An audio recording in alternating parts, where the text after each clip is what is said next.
You're listening to the Time to Level Up podcast. I'm your host, business life coach Andrea Liebross. I help women in business commit to their own growth personally and professionally.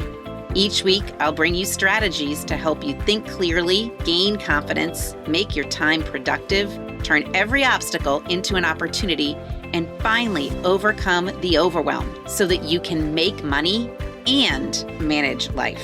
Let's create a plan so you have a profitable business, successful career, and best of all, live with unapologetic ambition.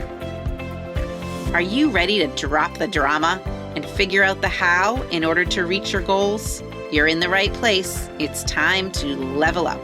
Let's do this.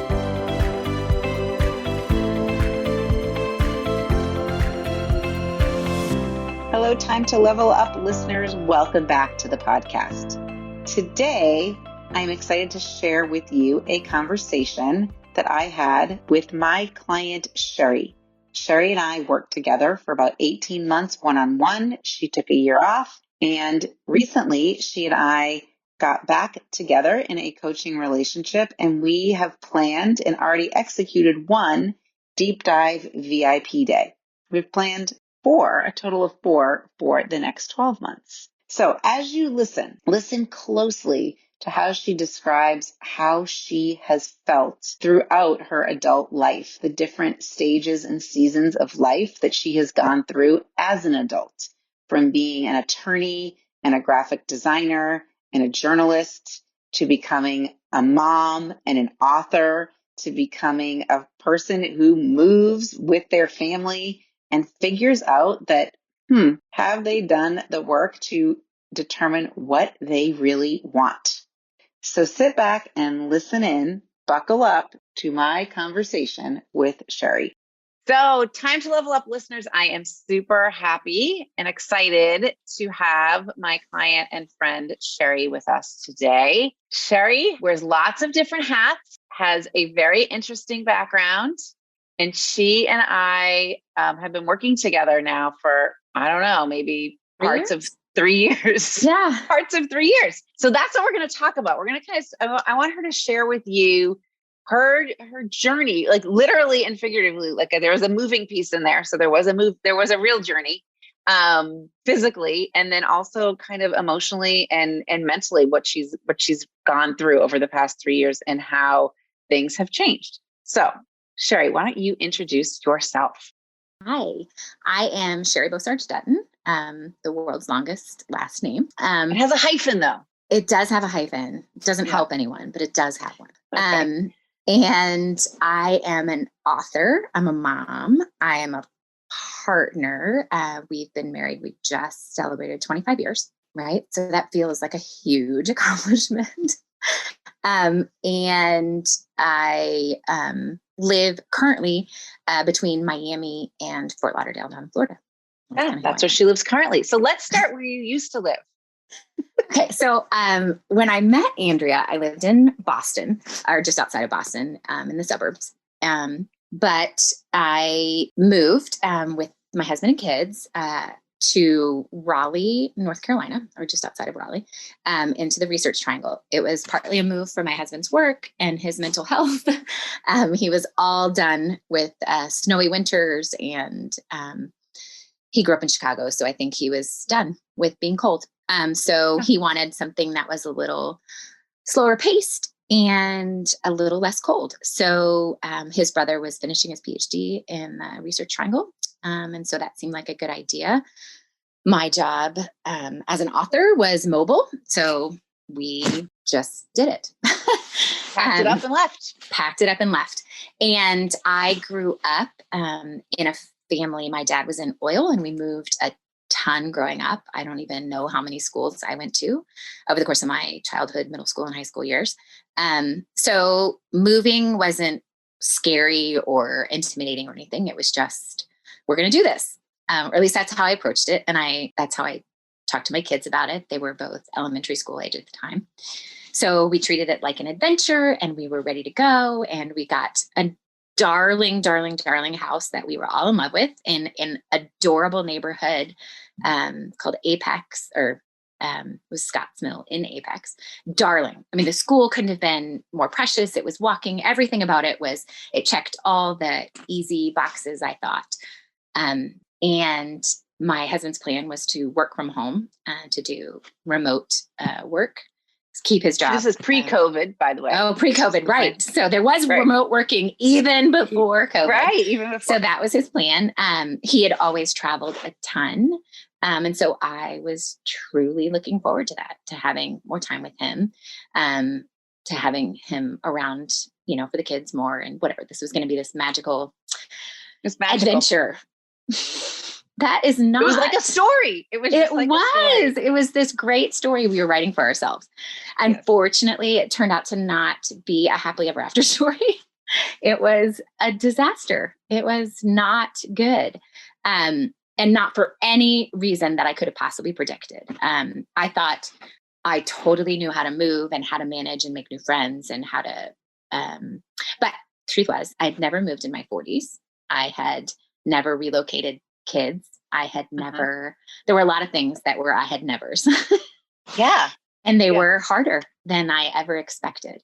And making friends was just an enormous challenge. Feeling settled was an enormous challenge. It was brutal just adjusting to having my husband around in my space all the time. Actually, that went so poorly that before he'd been there even a month, I asked for him to give me for Christmas, him somewhere else to work, not in our home. Remember that part. Okay, that's interesting. Yeah. So that was not great. And what I figured out in the midst of all this sort of juggling of our lives, that the one thing that was super easy for me, which had always been working and networking, that was the same as breathing. I've always done that. I was an attorney. I was a graphic designer. I've done a lot of things in my past. And those have never been a struggle. Finding motivation, finding direction, finding purpose. That was breathing air. But it wasn't. It was hard. It was terrible, actually. I found I couldn't write. I had nothing to say, so nothing to write. I found I was making friends with people that I didn't feel close with or connected to. I felt like I had asked literally every wrong question when figuring out where we should live. I did not. So interesting. Think about what I really wanted or what was important to me, what I valued, what about my schedule and time was meaningful and that I wanted to prioritize. I didn't do any of that. I just said yes and jumped. And that had always worked before. So I found myself in North Carolina, unable to do any of the things that had always worked. Like I didn't want a mom. I didn't want a partner. I didn't want to work. I was just sort of both unhappy, but maybe even harder for me. I was stuck, completely stuck. Okay, so this is interesting. I just want to pause for a second. So notice sometimes that, I notice sometimes in clients, one of my favorite questions is, what's the worst thing that could happen? Right. So kind of going back to, I just said yes and jumped. Like, what's the worst thing that could happen? And what's interesting is that what happened wasn't great, right? Wasn't really great. And yet, though, I think it was necessary in order for you to figure out what you did want for your kids, where you did want to live, what environment you liked being in to write, who you wanted to hang out with. So it's interesting, like, even though, quote unquote, maybe the worst thing happened, I think it probably was necessary in a sense. It was, because one of the things that had always been true is all my normal coping. So I'm not somebody that ever says no to anything. So I'm not one of those people that needs to learn to say, oh, yes, and jump. No, that was never a problem for me. Right. I maybe needed to think things through a little bit, but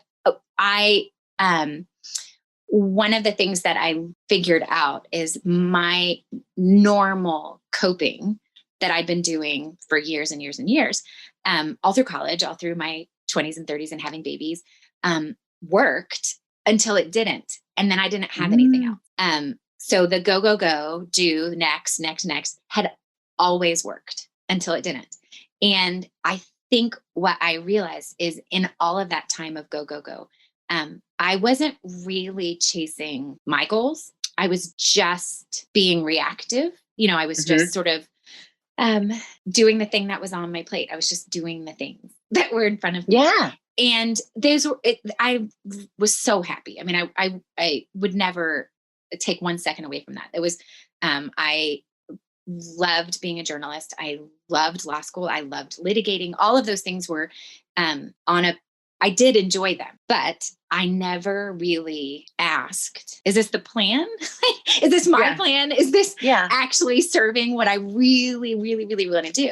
I was just doing that next thing. I don't even know how to describe it. I mean, I was very intentional about, we didn't have kids for 10 years. We were married for a long time before we had kids. And I was very intentional about that. I knew that there was no way I was going to have kids until they were number one priority. So I knew I couldn't do that until I had already gone to law school and I'd already figured out what I wanted to, be when I grow up. And then the minute I did, I was like, okay, now it's time. Like, this is the time to have kids. But I never thought, okay, so then what happens? So you have the kids and you start raising the kids, and then where's Cherie again? Like, where's she come? Where's she coming along? So if she doesn't go back to practice, like if I'm not going to be a lawyer anymore.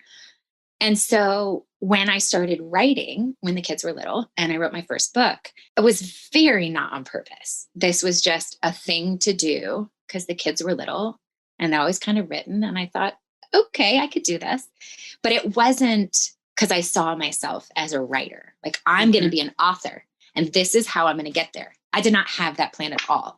I just thought I could write. And so when I found myself in North Carolina at Lucens, and my kids were at an age that they were fine. Actually, my whole family could run kind of without me. It was the first time I had to really look at myself and see if I was living my life on purpose or if I was just kind of juggling what was there. Yeah. And honestly, it was the first, very, very first time in my whole life where I had to ask for help. I didn't know how to do that. And I had never, I think like a lot of people, I had that, everything is figure outable. Everything's figure outable. I can do just this. Keep going, right? Like, and you just keep going. Right. Yeah. Well, you'll figure it out along the way. Exactly. And I think I always had, until I started asking the really hard questions, like, what am I trying to figure out? Like, what am I trying to be? Who am I? What is the, did I have plan and purpose past mom? And I love being a mom and I love being a wife and I love, but, was there like bigger than that? Was there more than that? Should I pursue this writing thing? Yeah. I'd always been a really good friend and a great volunteer. And, I sat on 6 boards before we left Boston. And my first plan was to immediately jump on a bunch more when we got down to Raleigh. And I kept looking around thinking, is this what I'm doing? Is this who I am? Is this the whole plan? And at some point I realized it wasn't. But I had no tools, 0, like goose egg to sort of assess. So then what are they? If it's not the things that I've always been doing and I can't write because I'm unhappy, what's next? So how did you figure out what was next? I called you. I figured out. Oh no, I do remember you being like, "No, I'm good," and then you called me back. Well, I was so used to having it together. Yeah. So one of the things that I figured out pretty quickly is none of the previous roles that I had done, like lawyer or whatever, were going to fit anymore. That isn't the kind of time commitment I wanted to have with a career. That isn't the kind of person that I wanted to be going forward. But the only one that seemed like maybe this is doable and maybe this is what like I experience joy doing and I get kind of giddy about was writing. And so, I'd already published by then and I already felt like I could do it. But I was experiencing an extreme form of writer's block. Yes. Where I didn't I kept thinking, if this is meant to be a career, like if I'm meant to be a writer, I'm going to call myself an author, then shouldn't I be doing that actively? Shouldn't I be doing that often? And shouldn't I figure out a way to make that part of my life? And that was where reaching out for help made sense to me. Somebody who was used to working with people who were in that career hiccup. Mm-hmm, and that was you. Mm-hmm. And I think something about the writing that was interesting that I had kind of learned from you is that you had really a strong sense of either I could kind of do my work and write or not. It's like, it was so black and white.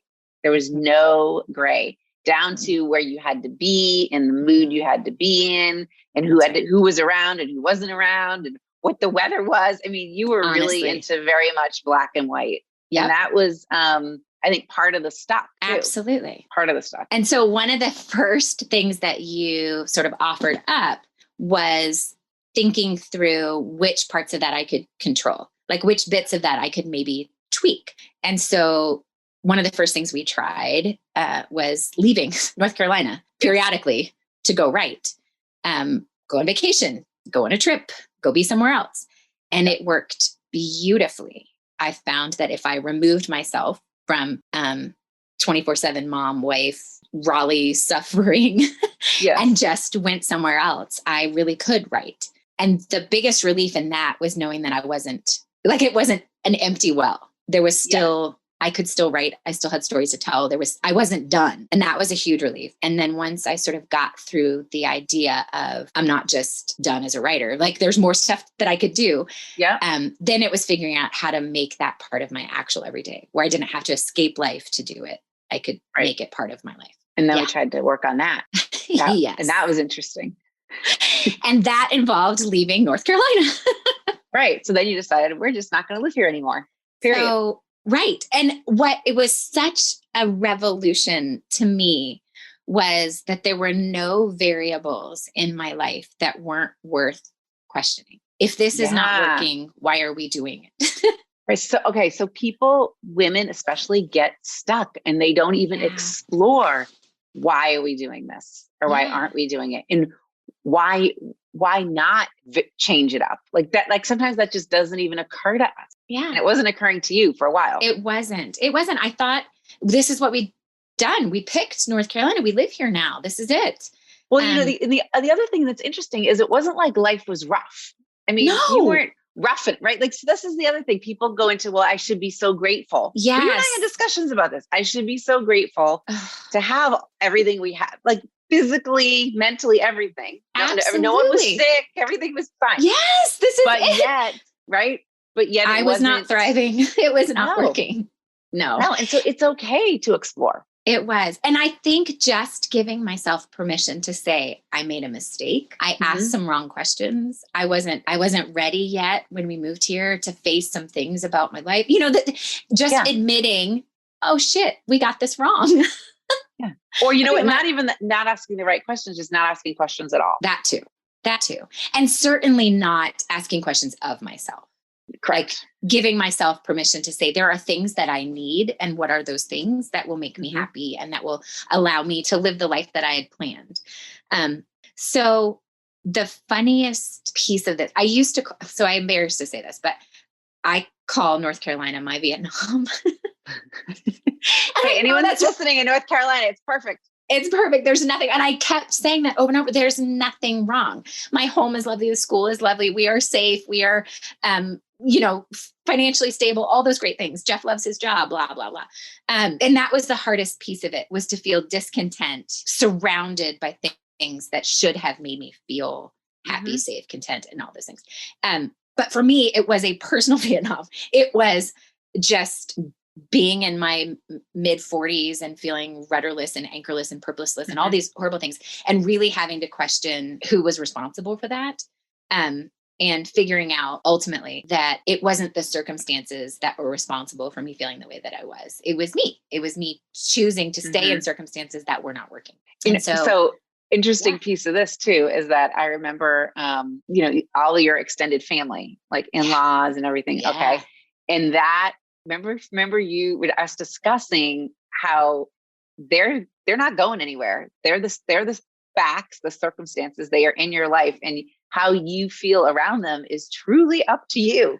Like that was a big revelation. It was there were so many times during coaching when I felt so just like a kid, like, oh, like I was learning things fresh, brand new that I should have known from the time I was 5 years old. I remember learning that it's okay when you're around your family, your extended family for me, to still do the things that make you happy. For example, I like running every day or going for a long walk or a long run. Like exercise makes me happier. It makes me saner. It makes me sleep better, all those good things. But around my family who are not exercising people, I just wouldn't.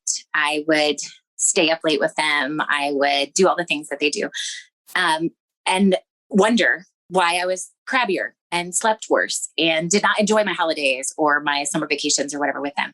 And it was nothing they did. It was expectations they maybe communicated, but it had just never occurred to me that I'm now a grown up and I know what works for me and I'm allowed to do those things.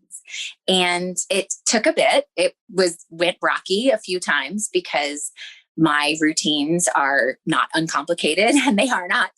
I wake up early and I do a lot of things. I do my gratitude journal. I do things that take, Cherie time. So it took a little adjusting for folks, but they lived. Nothing bad happened. Everybody lived. They were still there when you got back from your run. Imagine they were. That. I know. So crazy. So the point is, everyone lived. I was happy. It worked. But those were the sorts of really basic things that I think I hadn't yet learned how to do. But it all went back to the same things of not asking, not being okay asking for what I needed or what I wanted, and not feeling grown up enough. Yes. Yeah. So it took a while for me to figure out that it was okay to question if my circumstances were meeting my needs. Imagine that. And that took you changing your thinking. It did. Well, I think it was such a pressure release when I started asking the question. So if this isn't working for me, if North Carolina is not working, what happens if we leave? And all of the sort of fears or worst case scenario thinking, none of them were worse than staying. So if it was a mistake again, if we picked somewhere else, even though I learned to ask better questions and figure out better, even if we made a mistake again, it still felt like, oh, but I would learn. And so then we would get it right. Like eventually we would get it right. Well, you had started to have more patience with yourself. I had, and I had figured out at least one formula that would work. I knew I could write if I removed myself from North Carolina. So worst case, I knew that was still on the table, and I knew that was an option. So there was no circumstance that would prevent me from writing going forward. So that was exciting. So then that made it feel freeing to contemplate. So let's not settle for okay. Let's pick amazing. So we did, and it has worked out so great. So great. So great.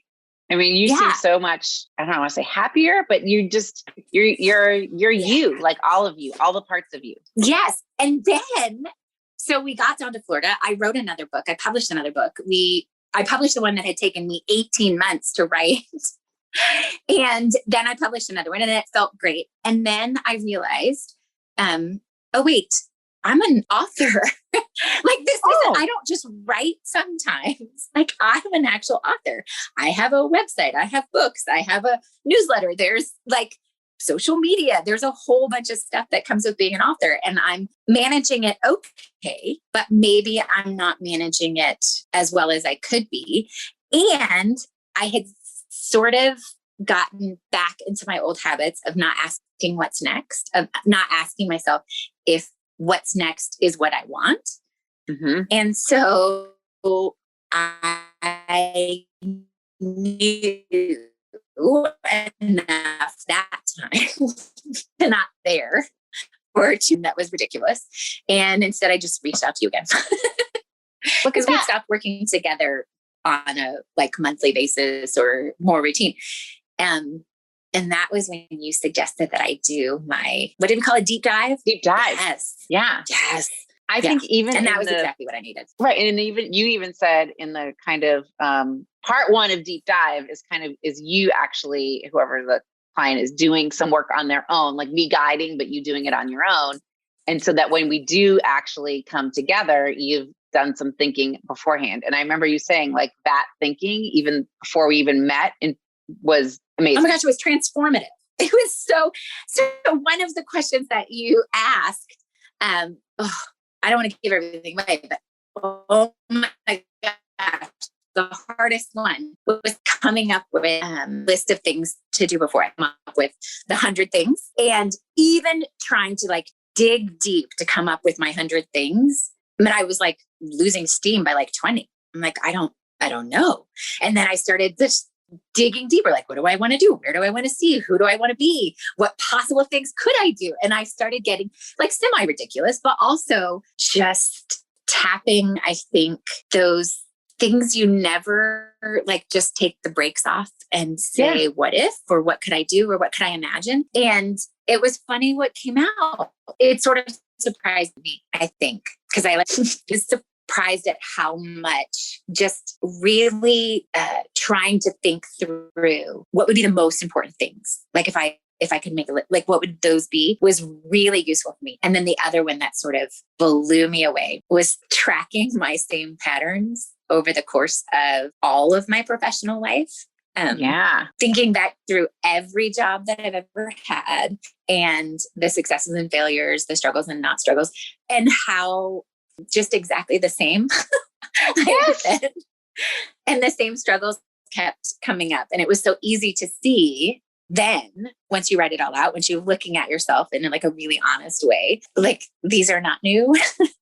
It's not new. It's not surprising that I'm running into the same. No. But then having you, there can be no value placed. I mean, $0 value placed on having somebody else that is entirely Team Cherie, that is only there for my success. Like that is, of course, my husband loves me. Of course, my kids love me. Of course, my sisters, my mother, I have incredible support network, but that's so different than having somebody who literally only wants what I want. Yeah. And wants to help and you to have figure you that out, say right? To me, yes, that is just as invested in me being as content as I could possibly be as I am. There's nothing like that. There's nothing as freeing, as opening, as exciting. And it's that like, it's electric. It's so great to imagine that somebody else is fully on board with you being all you. I don't know. It's so great. I love doing those deep dives because I think for lots of reasons, but one is that when we've spent that time together and kind of created a plan, taking into consideration the things that you've discovered about yourself, like the repeating patterns, knowing also taking into consideration what's worked, and then looking forward, like putting all of that together in a condensed period of time and being able to walk away saying, yes, I know where I'm going. I know my next step. And like, what's the next step? Like, is something you do want? Yes. Right. Well, and there's that thing that you kept saying, you said it to me before, but you said it to me probably like 3 different times during our deep dive, is it can be just that easy. I did say that a lot. You're like, but wait, how's that going to happen? Like, because it's just going to happen. We're just going to have it happen. It can be easy. You're like, that was like a new revelation. Easy. Glad it was easy. Because in my mind, if it's not hard, then you're not doing it right. And I think that was like why I got so stuck in North Carolina. I'm like, sometimes things are just hard. Some things are just hard and you just struggle. But sometimes things are supposed to be easy. Yeah. What if it's easy and fun even? Imagine that. I know. And it is. I know. So, all right. So we're going to wrap up. Is there anything? Okay. What would you tell someone that's kind of in a stuck spot or has done some work, but yet maybe needs to revisit things? Like, what would be your best words of wisdom? Well, first is ask for help. I mean, there is no reason to be stuck on your own. Okay. And I would say one of the things that I kept falling into was an echo chamber of my own terrible thinking. One of the things that I think happens with women like me who are used to success and used to achieving things is that if it's worked before, it'll work again, is our thinking, until it doesn't. And so we get stuck in the thinking that we can, and when we don't have the tools or the outside perspective to go beyond what we've done before, when we don't have the creativity to imagine something different or a new way, we just get stuck in thinking there isn't a way. And instead of asking for help and saying, can you see this differently than I am seeing this? Can you ask different questions than I am asking or able to ask? Are you seeing paths that I'm not seeing? And for me, that was the door opening. That was the seeing that there were paths that I just missed. There were questions that I just didn't ask, or there were new ways of thinking about my same problem that I just hadn't occurred to me. Yeah. And then it can be as simple and as easy. I know, right? And then I would also say, even if you're, or for me, like I was, when we moved to Florida and I was feeling really good about my writing and I was feeling really good about it. I think the thing that was so incredibly reassuring to me was knowing that I could always loop you back in. Like knowing that I could, that if things got too big or too much, or maybe for me, what I was realizing is I don't know. I hadn't thought through what could come next. I hadn't really taken the time because I was head down writing and publishing and focused. I really hadn't taken time to look forward much, and being willing to invest just that tiny bit of time, tiny bit of money into doing that makes next year feel it's not just doable, it's exciting. Like that's completely different. Of course I can write another book, but to feel excited about doing that, to feel like I have like a plan and there's there's just the world of difference in those experiences. Yeah. All right. That's a great place to end. You are excited. I am. I'm excited for you. I'm excited for you. Thank you. So this has been a pleasure. I hope everybody has enjoyed listening. And if you're like Cherie, which a lot of people are, she's not a unicorn. you can't ask for help. So do it. Yeah. Thank you. Well, and should I add one tiny caveat? Sure. That I don't write under my name. Okay. So she doesn't write under her name. So no one go Googling it. You'll never find it. So you can I still don't know. Me all you want and you, you will not. I still don't know. After all these years, I don't know. I think only one sister knows? What's the scoop? Exactly. All right. Thank you so much. Of course. Of course. So what did you think? Could you relate? Did you notice how she really emphasized that it was okay to ask for help, and that she learned that it was okay to ask for help? And once she asked for help, once she asked for coaching, everything started to change. It was a process, but things started to change, both for her professionally as an author, her relationship with her family, and her relationship with herself. And then, even though she stepped away for a little bit, she recognized, I could use some help again. And she came back. So, do you need help? Are you asking for help? Have you considered coaching as help? Even if you're someone who thinks they should be able to figure it all out, like Cherie did. Who is your coach? I would be honored to be your coach if you don't already have one. Reach out. Let's have a conversation.